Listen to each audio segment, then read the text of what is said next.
हरे कृष्णा 29वां अध्याय।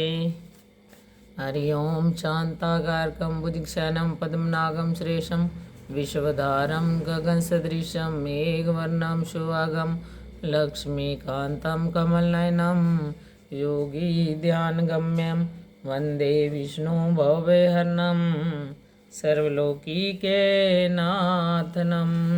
श्री गणेशाय नमः। श्री गुरुवे नमः। ओम नमो भगवते वासुदेवाय। हरि ओम नमो भगवते वासुदेवाय। कल आपने 28वें अध्याय में कार्तिक स्नान का महत्व सुना, जिसमें प्रातः स्नान, हरि जागरण, तुलसी सेवन, उद्यापन, दीपदान, ये कार्तिक के व्रत के नियम बताए गए, जिससे कि हमें भक्ति और मुक्ति मिलती है। और आज 29वें अध्याय में ऋषि बोले, हे सूत जी, ये पीपल छूने योग्य क्यों है और शनिवार के दिन क्यों छुआ जाता है। सूत जी बोले, समुद्र मंथन में जो रत्न देवताओं को मिले, उनमें से लक्ष्मी और कौस्तुभ मणि विष्णु को मिले। जब विष्णु ने लक्ष्मी को भार्या स्वीकार किया, तभी लक्ष्मी ने भगवान से प्रार्थना की और लक्ष्मी बोली, मुझ छोटी का विवाह कैसे करते हो। इससे पहले हे मधुसूदन, मेरी बड़ी बहन अलक्ष्मी का विवाह करके फिर मेरे संग विवाह करो, यह सनातन धर्म है। सूत जी बोले, विष्णु ने इस बात को सुनकर तपस्वी उद्दालक को अपने वचन के हट से अलक्ष्मी दे दी।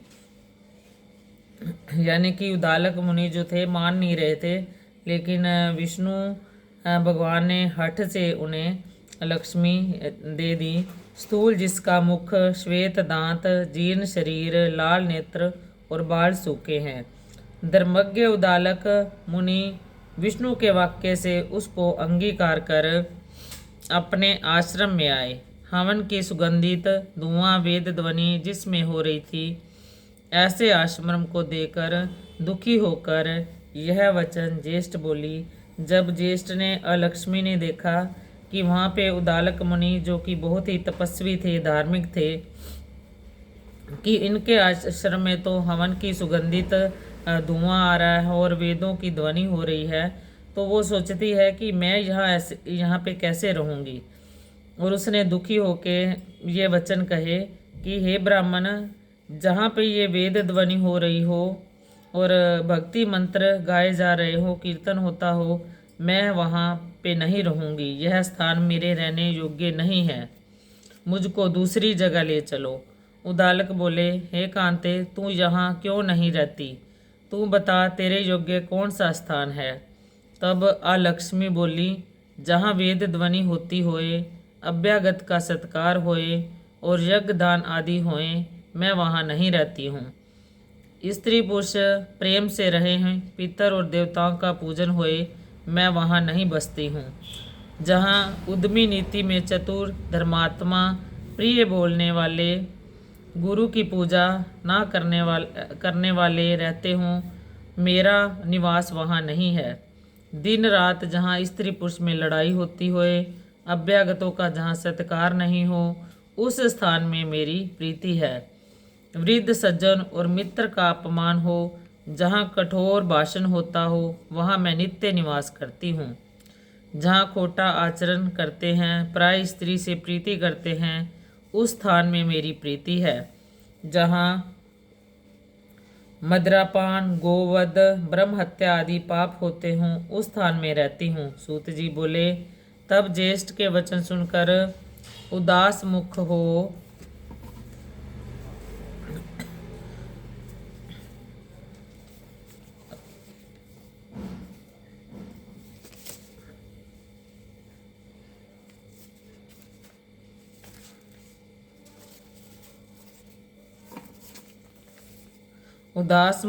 उद्दालक बोले, हे ज्येष्ठा, जब तक मैं तुम्हारे निवास के लिए स्थान ढूंढूं, तुम पीपल के वृक्ष के नीचे रहो।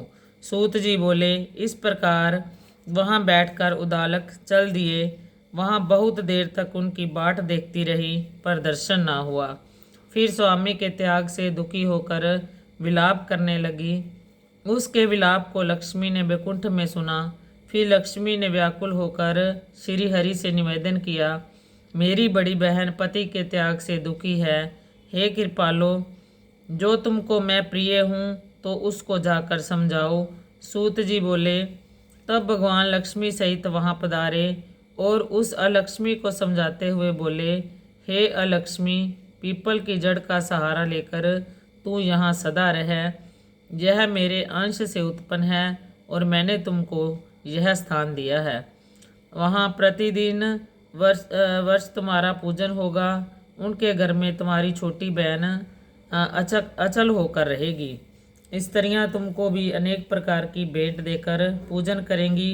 पुष्पदीप से जो तुम्हारा पूजन करेगा, लक्ष्मी वहाँ प्रसन्न होगी।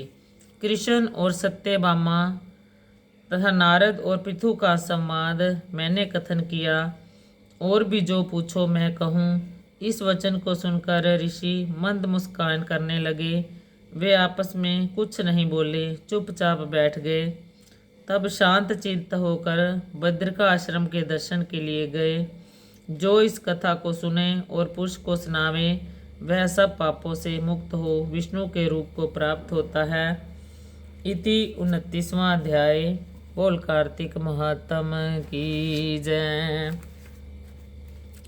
गणेश जी की कहानी। श्री गणेशाय नमः। एक बार एक बुढ़िया थी। वह नित्य प्रतिदिन कार्तिक नहाया करती थी। हर साल कार्तिक नहाती थी। वह रोज़ गणेश जी की पूजा करती थी। एक दिन उसे कहीं बाहर जाना पड़ गया तो उसने अपने बहू से कहा कि तू गणेश जी को नहला धुला कर पूजा कर दिया करना, मेरे गणेश जी को अच्छी तरह से भोग भी लगाना। तो बहू ने कहा ठीक है। पहले थोड़े दिन तो उसने अच्छी तरह से गणेश जी को नहलाया धुलाया, भोग लगाया, लेकिन बाद में उसे थोड़े दिन के बाद गुस्सा आने लगा कि ये बुढ़िया मुझे गणेश जी की सेवा करने के लिए दे गई है, मैं क्या क्या करूं। बच्चों को भी स्कूल भेजना है, बच्चों को भी खाना बना के देना है। तो वो थोड़े दिन करती है, फिर उसके बाद बहू को एक दिन बहुत गुस्सा आता है। तो एक बार बुढ़िया काम करते हुए बहू को उसने क्या किया कि गणेश जी को खूब गरम गरम उबलते हुए पानी में नहला दिया। इससे गणेश जी गुस्से के मारे उबलते हुए पानी में नहला दिया। इसमें गणेश जी बुढ़िया की बहू को देखकर हंसते रहे। इससे उसको और भी गुस्सा आया। कहने लगी, यह तो मुझे देखकर लगता है हंस रहा है। उसने गुस्से में गणेश जी को बाहर फेंक दिया। जब उसने बाहर फेंक दिया तो पड़ोसन ने उठाकर फटाफट अपने घर में रख लिए। पड़ोसन तो खूब गणेश जी की अब पूजा करने लगी। अब उसके घर में तो खूब अन्न धन हो गया। घर में हर तरह की सुख संपदा हो गई। तो खूब सब कुछ ठीक हो गया। अब बुढ़िया के घर में जो सारा कुछ जो हानि होने लगी, हर चीज़ में घाटा पड़ने लगा, खाने के भी लाले पड़ गए। इससे बहू बेटे बहुत दुखी रहने लगे। जब बुढ़िया पहले गणेश जी की पूजा करती थी तो उसके घर में सब कुछ था, खाने पीने की भी कोई कमी नहीं थी, धन भी बहुत था। अब कुछ दिनों के बाद जब बुढ़िया घर पर आई तो उसने देखा कि घर का हाल बहुत बुरा हो गया है। आते ही उसने अपने बहू से पूछा कि मेरे गणेश जी कहाँ हैं, गणेश जी की अच्छी तरह पूजा करती थी या नहीं। वह कहने लगी, मैं तो बच्चों के साथ ही आवाज़ लगाकर तुम्हारे गणेश जी को नहला देती थी और बच्चों के साथ ही खाना खिलाती थी, आवाज़ लगाने से जल्दी आ जाते थे। बुढ़िया ने कहा, अच्छा। बुढ़िया बहुत खुश हुई। फिर वह अपने गणेश को घर में देखने लग गई। कहीं पर भी गणेश जी नहीं मिले। फिर बुढ़िया ने बहू से पूछा कि मेरे गणेश जी हैं कहाँ। वह कहने लगी कि एक बार की बात है, उनको मैंने एक बार गर्म पानी में नहला दिया, उनके छाले पड़ गए तो वह मुझे देखकर हंसने लगे और मुझे गुस्सा आ गया और मैंने उन्हें बाहर फेंक दिया। बाहर से एक पड़ोसन ने उठा लिए। तो बुढ़िया यह सुनकर पड़ोसन के पास गई। बुढ़िया को पहले तो बहुत गुस्सा आया और फिर पड़ोसन के पास गई और कहती कि मेरे गणेश जी दे दो। अब उसके घर में तो गणेश जी के रहने से सब कुछ सब सुख संपदा हो गई थी। तो उस बुढ़िया ने गणेश जी को देने से, जो पड़ोसन थी उसने देने से मना कर दिया। बुढ़िया को बहुत दुख हुआ। बुढ़िया दूसरे गणेश जी को लाकर पूजा करने लगी। उसके घर में फिर से पहले की तरह सब कुछ हो गया। सुनने वाले का भी भला, सुनाने वाले का भी भला। जय गणेश जी महाराज की जय। जय गणेश जी महाराज की जय। बोल कार्तिक महात्म की जय।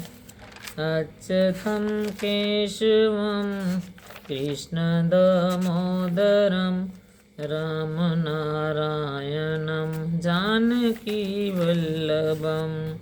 सेवा पूजा वंदना शंकर आपके हाथ। हम तो कुछ जाने नहीं, तुम जानो भोलेनाथ। सबका भला करो भगवान। सब पर सब विधि हो कल्याण। सुखी बसे संसार सब, दुखिया रहे न कोई। यह अभिलाषा हम सब की, हमारी इच्छा पूर्ण होय। हमारी इच्छा पूर्ण होय।